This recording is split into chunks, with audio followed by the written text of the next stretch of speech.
Hi, நான் உங்கள் wild princess. இன்னைக்கு வண்ணதாசனோட ஒரு கவிதையை பார்க்கலாம். அவர் வாழ்க்கைக்கு தேவையான ஒரு அருமையான தத்துவத்தை இந்த கவிதையில் சொல்லியிருக்காரு.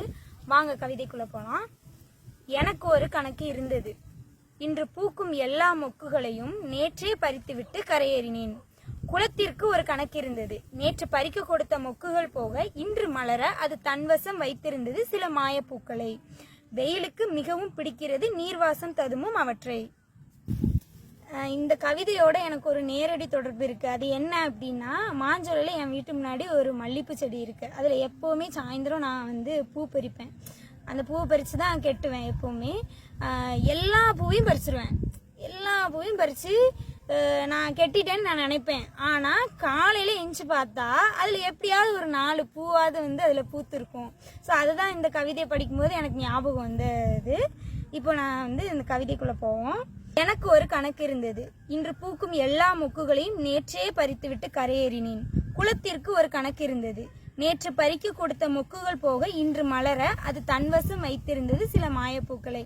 இப்போ வாழ்க்கைங்கிறத எடுத்துக்கிட்டோம்னா எல்லாருமே கணக்கு போட்ட மாதிரியே வாழணும் அப்படின்னு நினைப்பாங்க. ஆனால் நம்ம வாழ்க்கையில கணக்கு போட்ட மாதிரி வாழ முடியுமா? முடியாது இல்ல. வாழ்க்கைங்கிறது நல்லது கெட்டது சேர்ந்தது தான் வாழ்க்கை. இப்போ நம்ம வாழ்க்கையில எல்லா பிரச்சனையுமே முடிஞ்சிட்டு அப்படின்னு நம்ம நினைச்சிட்டு இருப்போம். ஆனா நமக்கு அப்பதான் ஒரு புது பிரச்சனை வரும்.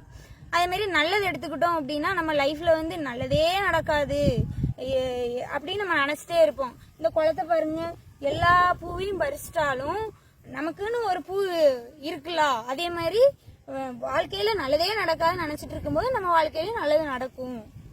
இப்போ நேற்று பறிக்க கொடுத்த மொக்குகள் போக இன்று மலர அது தன்வசம் வைத்திருந்தது சில மாயப்பூக்களை. வெயிலுக்கு மிகவும் பிடிக்கிறது நீர்வாசம் ததும்பும் அவற்றை.